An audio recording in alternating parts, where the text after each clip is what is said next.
Hello, welcome to English 102. My name's Jeannie Anderson and I'll be your instructor for the course. I'm really looking forward to a great semester. Some things you need to know. First of all, this class starts right away.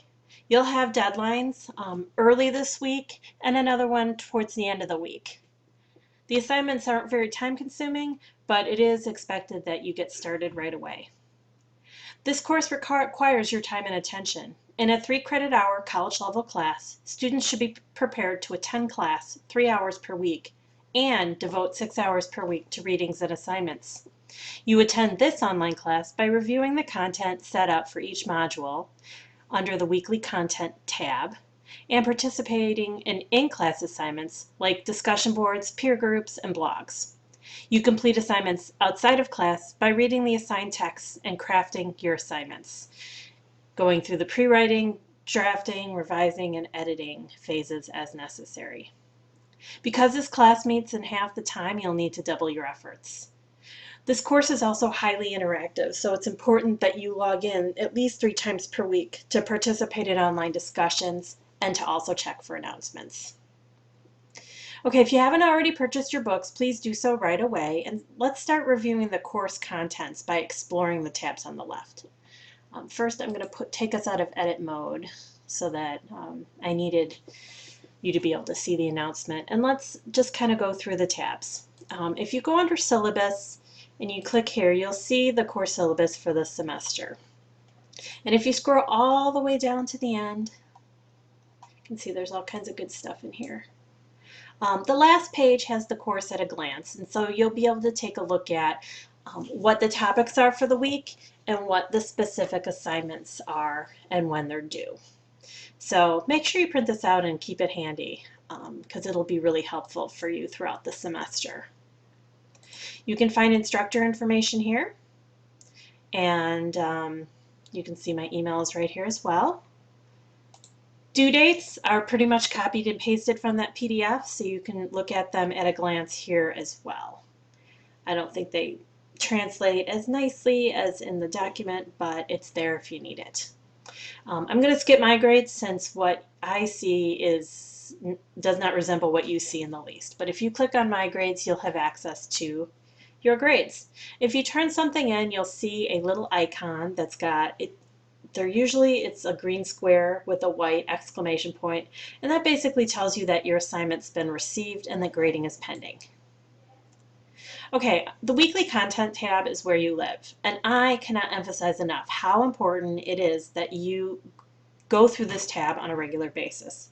Towards the end of the semester, sometimes students get into the groove and they stop looking and they miss vital information. So it's really important that you check this every week. You can see for week 1, we've got the introduction to the course. Every week will come with learning outcomes, the reading assignments, and you can see there is 1 chapter to read this first week, but I'm also asking you to review the research paper assignment so you know what your goal is at the end of the class, and also the research proposal assignment because that's the first major assignment for the course, and it will be due next week.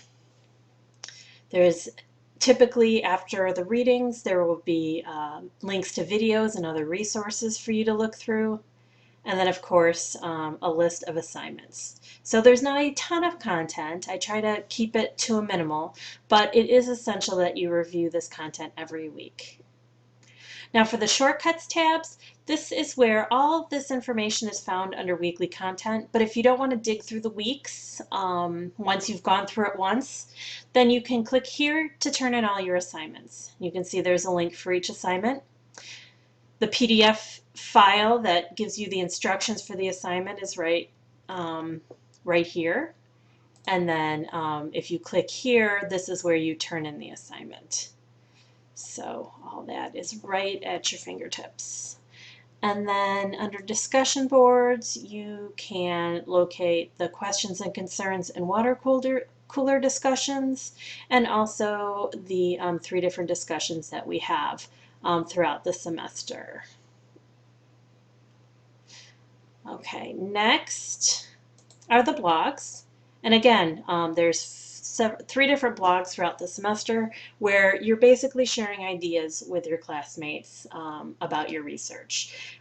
Blog 1 and 2 are particularly helpful in the beginning stages of the drafting process simply because they allow you to see what other people are thinking about in terms of their own research goals. Peer review groups, this is where you'll turn in your summary paper and research paper drafts for peer review, and then afterwards you'll post your feedback to your classmate in the return link. So there's one for each of those. And then there are additional resources as follows. So you can see the class is pretty intuitive to look through. But as I said, it's really important that you check out the course content every week. I tend to give you a lot of information in the announcements to remind you of upcoming assignments, but I don't tell you everything that needs to be done that week in the assignments because that's what the weekly content tab is for. If you have any questions, I encourage you to send me an email with those specific questions and get started right away on the discussion in the blog for the week, and make sure that hopefully by the end of the week you've got a pretty good idea of what your research proposal will entail since it's due early next week. I hope you have a great time this semester and I'm looking forward to it. Have a great day and I'll see you online.